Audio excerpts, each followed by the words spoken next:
कल्याण पश्चिमेतील बेतुरकरपाडा परिसरात भटक्या कुत्र्यांसाठी रॅबीज लसीकरण मोहीम यशस्वीरित्या संपन्न.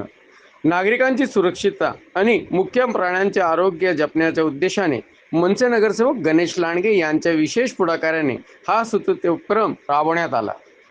जय महाराष्ट्र. मी गणेश लांडगे, पॅनल क्रमांक 7चा नगरसेवक.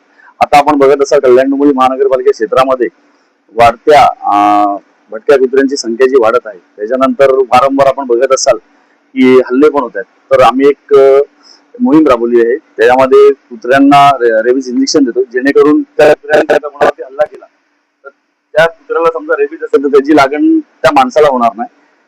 तर अशी आम्ही मोहीम रॉमसन वॅक्स यांच्या संयुक्ताने आम्ही करत आहोत. जय हिंद, जय महाराष्ट्र. गणेश लांडगे यांच्याबरोबर आज आपण रेबीज वॅक्सिनेशनची मोहीम लावली आहे. प्रत्येक एरियामध्ये जाऊन जिकडे जिकडे भटक्या कुत्र्यांचं प्रमाण जास्त आहे त्यावर आपण रेबीजची वॅक्सिन देतोय. याचा असा फायदा आहे की जरी ते कुत्रे कोणाला चावले तर त्यांना रेबीजची लागण होणार नाही.